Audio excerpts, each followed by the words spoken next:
अस्सलामुअलैकुम जी, आबदा रफ़ीक हाज़िर है और सलाम अर्ज़ करती हैं।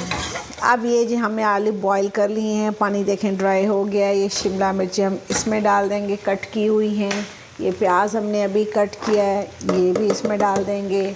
और ये 1 चम्मच भर कर हम लहसुन अदरक जो हमने घर में चॉपर से चॉप किया है ना, ये इसमें डालना। अब मैं आपको अपने घर का हर तरह का खाना बनता हुआ दिखाने लगी हूँ। इस सालन में टमाटर, मिर्चें और तकरीबन ऑयल नहीं होगा। तकरीबन ऑयल नहीं होगा इसलिए बोला है कि मिर्चें तो बिल्कुल नहीं होती, टमाटर भी बिल्कुल नहीं होते, लेकिन थोड़ा सा हम ऑयल ज़रूर डाल देते हैं। ये हल्दी है जी।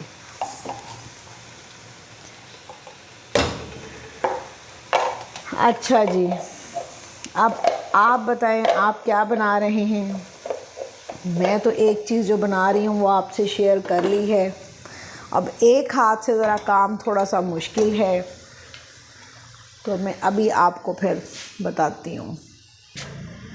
आज जी मेरे बच्चों को छुट्टी है, वो सो रहे हैं, इसलिए शोर नहीं करना। मैं आपको पहले अपना एक छोटा सा ग्रासी प्लॉट दिखाती हूँ, जो है तो मुन्ना सा, लेकिन है सही हमारे यहाँ अल्हम्दुलिल्लाह अल्हम्दुलिल्लाह। आजकल कोई फूलों का बहुत मौसम नहीं है।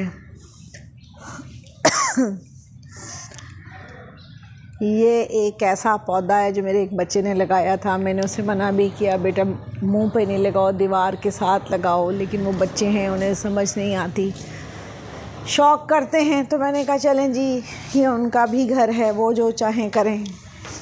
अच्छा जी, ये एक गाड़ी है जो मेरे मियाँ साहब ने, मेरे शौहर नामदार ने मुझे गिफ्ट की हुई है। इस पर मैं बहुत सारे काम काज करती रहती हूँ।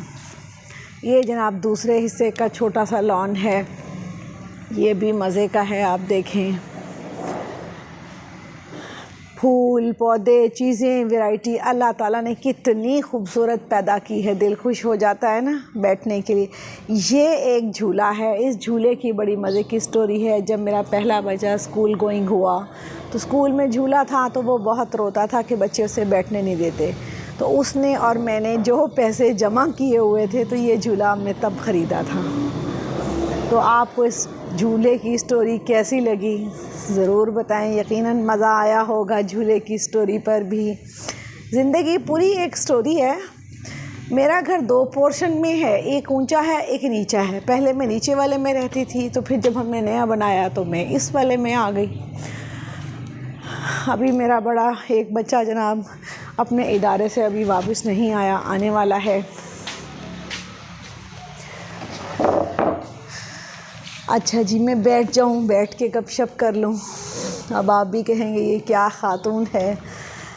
ज़िंदगी है तो जी चल रही है ये गपशप। गपशप का भी अपना एक मज़ा है। अगर कोई ख़ास टॉपिक रख कर बात की जाए तो यकीनन अनबन हो सकती है, तो मैं अनबन करना नहीं चाहती, और अनबन कोई अच्छी बात भी नहीं है। हमारे सामने वाले जो हमारे हमसाए हैं, उन्होंने अपने बहुत खूबसूरत एक ऊपर पोर्शन बनाया है, जो कि देखने में बहुत खूबसूरत लग रहा है। आप भी देखें आपको कैसा लग रहा है, आ रहा होगा अब नज़र। हमसाए अच्छे होना ये खुदा की बहुत बड़ी नेमत है, बहुत बड़ी नेमत है, बहुत बड़ी नेमत है। इंसान तो सारी ज़िंदगी सोचता और सेट होता है, और हमसाए एक ऐसी हस्ती है कि मेरी अम्मी जान कहा करती थी, अल्लाह मैनू कबर च अच्छा हमसाया दें। जब मैं बहुत मुन्नी सी होती थी, वो तब भी पता नहीं क्यों शौक़ करती थी। अल्लाह उनके दर्जात बुलंद करे। यकीनन मेरे रब ने ज़रूर उनकी मग़फ़िरत कर दी होगी। वो मेरी हर बात में रहती हैं, मेरी यादों में रहती हैं। तो अब मैं इतनी बड़ी हो गई हूँ ना, मुझे ख़्याल होता है कि हमसाया अच्छा होना, बाकी बात ठीक थी। अच्छा, बहुत सी बातें माँ बाप की हों, फ्रेंड्स की हों, कज़न्स बहन भाइयों की, किसी भी इंसान की नहीं समझ आती जब तक कि सर पर ना पड़े। अब मेरे सर पर हमसाए की है, तो मुझे ऐसे लगता है कि वाकई शुक्र अल्हम्दुलिल्लाह, उस रब का लाख लाख शुक्र है जिसने मुझे बहुत अच्छे हमसाए दिए। तो तो आप सब भी अपने लिए, अच्छे हमसायों के लिए दुआ किया करें और उनकी खैर खूबी के लिए भी किया करें। अल्लाह ने सेहत ज़िंदगी दे, अल्लाह ताला उनकी हमें कोई परेशानी ना दिखाए और हमारी उनको ना दिखाए, और हमें भी अच्छा हमसाया बनने की तौफीक दे, आमीन। या अल्लाह मुझे वो खूबियाँ दें जो एक अच्छे हमसाए में होनी चाहिए और मेरे अंदर अल्लाह वो पैदा करे, मेरी दुआ है। आज आपको मेरे छोटे छोटे 2 लॉन और जो मैंने सालन चूल्हे पे चढ़ाया हुआ वो भी दिखा दिया है। सुबह सुबह में बहुत सारा काम, इससे भी पहले मेरा शौक़ होता है कि हो जाए। 8 बजे तक तो ये मैंने दिखाया है, वरना मेरा दिल था उससे पहले भी मॉर्निंग दिखाई जाए, जब थोड़ा सा भी अंधेरा होता है। अब सर्दियां हैं ना, तो सर्दियों में ज़रा सुबह और तक गीज़र चलाने का सीन। अब आप मुझे गीज़र चलाता हुआ देखें, मैं थोड़ी सी मुशक्क़त से ही चला पाती हूँ, इतनी सहूलत मुझे इस तरह नहीं होती। अब मैं आप सबको मशवरा दूँगी, जो लोग नए घर बना रहे हैं, प्लान कर रहे हैं, सोच रहे हैं, या घरों में तब्दीली का सोच रहे हैं, जिसका क्या लफ्ज़ बोलते, रेनोवेशन या कोई भी लफ्ज़, तो उसमें आप अपने गीज़र को कम से कम एक टेबल जितनी ऊंचाई होती है ना डाइनिंग टेबल की, इतना ऊंचा एक पिलर बनाएं, उसके ऊपर खड़ा करें या रखें, ताकि उसको ऑन करने में सहूलत हो। ये खूबसूरत लगेगा और सहूलत होगी। हमारा जब बना था तो लोड शेडिंग नहीं थी एज सच, तो हमारा तो ज़मीन पे ही है गीज़र, तो जो गीज़र पे उसके अंदर मुंह दे दे के चलाना बड़ा मुश्किल है। तो मुझे फिर झुकने और बैठने का प्रॉब्लम है, तो मैं काफ़ी उसे मुशक्क़त से चलाती हूँ। लेकिन मैं ये सोच कर चलाती हूँ, ज़िंदगी है तो आपदा, ये मज़े का काम है। कब्र में चली गई तो बस छुट्टी दुनिया से, सेल ख़त्म। फिर तो अंदर का हाल है अल्लाह जाने और वो मुर्दा जाने, लेकिन बाहर से तो अब इस दिलकशी वाली लाइफ से तो ख़त्म हो गए ना। तो मैंने आज आपको कितनी गपशप सुनाई, कितना मज़ा आया। और मैंने भी आपके साथ गपशप करने से पहले, ईमानदारी की बात है ना, सारे कई कामों से फ़ारिग होकर मैंने कपड़े भी चेंज किए हैं, मुँह हाथ भी धोया है, अपने आप को फ्रेशअप भी किया है, ताकि आपके साथ गपशप का मज़ा आए। मेरा कई दफ़ा दिल चाहता है कि आप सब मेरे घर एज ए गेस्ट आएँ, तो हम मिल के गपशप करें, खाएं पिएं, मज़ा करें, और आप मुझे मेरे बारे में राय दें। शायद इंसान ज़िंदगी में इस हल्ले गुल्ले का शौकीन होता है, या हल्ला गुल्ला ना कहें तो मेल जोल का शौकीन होता है। लेकिन अब प्रॉब्लम ये है कि मेहमान का इकराम ज़रूरत से ज़्यादा बढ़ गया है। इतनी मेज़बान की इस्तात ही नहीं होती, और मेज़बान भी इतने कंजूस हो गए हैं कि वो ज़रा भी मेहमान का खुश नहीं करना चाहते। तो मैंने अब आपको अपनी बहुत सारी बातें सुना दी हैं, और मुझे बहुत खुशी होती है कि मैं अब बच्चों से इस तरह पढ़ाई के मामले में कम से कम फ़ारिग हूँ। और एक वो होता है ना, उठाओ बिठाओ, ये तो खैर होता है ज़िंदगी का एक हिस्सा। मेरा तो ख्याल है कि ये मैरिड भी हो जाएं तो ऐसा ही होता होगा। लेकिन एक वो चींची रीनी वाली ज़िम्मेदारियाँ थीं, मेहनत वाली, जो मैंने अपने आप को इग्नोर करके अपने आप को वेस्ट किया। वेस्ट इस सेंस में नहीं किया, वेस्ट इस सेंस में कि मैं ये समझती थी कि मैं वेली होवांगी तो मैं सुर्खी पाउडर लावांगी, मैं वेली होवांगी तो अच्छा सूट पावांगी, ए सूट आ गया सिल गया तो किते जावांगे तो पावांगे।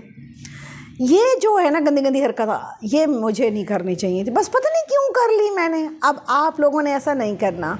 सुबह दोपहर शाम 3 टाइम आप फ्रेश अप हों। जो सूट सिलवा लिया है उसे अपने घर पे पहन के एंजॉय ज़रूर करें, खुश रहें, बच्चों के साथ खुश रहें। दूसरों की वजह से अपने बच्चों की मारपीट मत करें, अपने बच्चों को डांट डपट मत करें दूसरों की वजह से, बिल्कुल नहीं। आपके अपने ज़ाती बच्चे हैं, आपकी इन्वेस्टमेंट उन पर है। कई मिस्टेक्स और भी वक्त के साथ जैसे मैं बातें करूँगी, गपशप तो मुझे याद आएंगी तो मैं आपसे शेयर करती रहूँगी।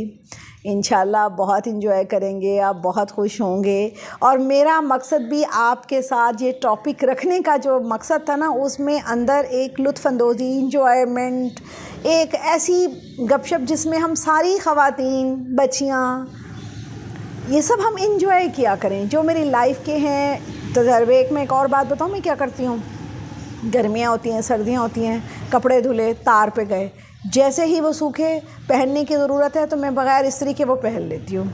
अच्छा, अंदर कितनी चीप मेरी एक हैबिट है, वो ये कि घर पे तो हैं, ओ भाई अल्लाह की बंदी, अल्लाह तुझे अकल दे, मेरे में नहीं थी, और अकल थी तो इस्तेमाल ही नहीं की, कि हस्बैंड और बच्चे भी तो होते हैं ना, उनके सामने भी आप नीट एंड क्लीन रहें। अच्छा, वो स्त्री के 40-30 रुपए बचाकर तो क्या मैंने महल बना लिया? ऐसा नहीं होता, बल्कि लोगों की आंखों में मैं सिरायत हो गई रिंकल्स वाले कपड़ों में। तो आप 30 रुपये भी लगाएं तो महाना कितने बने? 1000 रुपये भी नहीं बनता। और मैंने इतनी वकालतें भरती हैं ना मेरे जैसा वकील भी कहाँ होगा। आपको शायद अंदाज़ा नहीं कि मैं कितनी वकील हूँ। और मुझे अफसोस होता है अपनी ज़ात पर ही वकालतें की हैं, ये नहीं कि अपने बच्चों पे की हैं या लेन देन में कहीं की हैं। मेरा कभी जी चाहता है मैं सर्वे करूँ अपनी फैमिली में मिलने वालों में कि क्या मैं लेन देन में भी वकालतें करती हूँ। तो क्या पता वो मेरे मुंह पर ना कहें, लेकिन मुझे ऐसे कहीं गुमान है कि नहीं, लेन देन में नहीं, मैं अपनी ज़ात पे ही करती रहती हूँ। और अभी मेरे पास कुछ सूट जमा हो चुके हैं सिलाने वाले जो मुझे गिफ्ट आए हैं। तो वो पिछले दिनों बल्कि मेरी एक बहन मुझे कह रही है आप ही मैं आपको सूट गिफ्ट करूँगी। तो मैंने कहा नहीं आप तो मुझे हैंड बैग देती है, अच्छी लगती है। हैंड बैग देने से ना वो मुझे 24 घंटे याद रहती है। और मैं उन लोगों में से नहीं हूँ मेरे पास 12 हैंड बैग होंगे, मेरे पास एक होता है, उसको साल 2 साल में अच्छी तरह इस्तेमाल कर लेती हूँ, अंदर बाहर घर जहाँ कहीं जाना है। मुझे कोई शर्म नहीं आती, अल्लाह जाने मुझे बदलने का शौक़ नहीं और मुझे शर्म भी नहीं आती भाई, मैं इसी हूँ ना उसमें। और फिर जब वो पुराना हो जाता है तो अल्लाह मेरी बहन को सलामत रखे, ज़िंदगी दे, खुशहाली दे, बहुत तरक्कियाँ दे और उसको हमेशा अपने बच्चों और शौहर का सुकून दे। वो मुझे हैंड बैग और दे देती है। और मेरी एक और बहन है वो मुझे कपड़े देती रहती है। ऐसे दूसरी बहन ऐसे ही सब मुझे कुछ ना कुछ देते रहते हैं। तो मेरे हस्बैंड भी मुझे कपड़े बहुत ला कर देते हैं। मैंने आपको बताया है कि वो कई दफ़ा तो साल पड़े ही रहते हैं कि मैं उन्हें सिलवा ही नहीं पाती। यानी ये मेरी कंजूसियाँ बगालते हैं। आपने ऐसा नहीं करना, आपने वो सिलवाने हैं, पहनने हैं, इंजॉय करना है। मैंने बहुत लेट उम्र में ये काम शुरू किए कि मैं फटाफट सिलवाऊँ और बताऊँ अपने हस्बैंड को कि ये आप लाए थे, ये हारूस प्यारी हस्ती को जिसने मुझे गिफ्ट किया है मैं उसे बताऊँ। तो और किसी भी तोहफ़े को हकीर नहीं समझना चाहिए। अगले ने अपनी इस्तात से दिया है, अपनी जितनी उसके अंदर मोहब्बत है उस हिसाब से ही देना है ना। और जितनी इस्तात है, दोनों चीज़ें काउंट होती हैं ना। सम टाइम मोहब्बत बहुत ज़्यादा होती है, इस्तात कम होती है। सम टाइम मोहब्बत कम होती है, इस्तात बहुत ज़्यादा होती है। तो मोहब्बत के हिसाब से आएगा और कहीं इस्तात के हिसाब से आएगा। जहाँ दोनों चीज़ें जोश मारती हैं वहाँ उस हिसाब से आएगा। तो अल्लाह ताला आप सबको खुश रखे। मेरी गपशप को आप इंजॉय से सुना करें और मुझे बताया करें कि आप मेरी गपशप से कितना इंजॉय करते हैं। इंजॉय करते हैं तो उर्दू में तो पसंद करते हैं कहते हैं ना, लेकिन इंग्लिश में यहाँ पर लाइक कहते हैं। तो प्लीज़ आप उसे लाइक करें, सब्सक्राइब करें और मुझे ज़रूर बताएं। आपका बहुत शुक्रिया कि आपने मुझे कीमती टाइम दिया। और वही एंड में हम्बल रिक्वेस्ट, प्लीज़ आप मेरी सब बहनें, बेटियां, बहुएं और सब बच्चियां, यंग जनरेशन जिनके छोटे बच्चे हैं, वो सब ये ना समझें कि बच्चे बड़े होसन तासा एक रेसूँ, बड़े बच्चे थीसन तासा एक रेसूँ, कोज न करेसूँ वाली हिम्मत ही कोई ना हो सी वाला आखसो हाँ आप दबाजी आधे तो सही पे हो। वो ए वाल तो मेरे जुमले पिछू याद आसन तो मैं आदि हाँ कि ए तो को परेशानी न थी वे तुसा अपने आप को तैयार करके मेरी वीडियो देखो तो वाल में को दसाओ जी। अस्सलामु अलैकुम।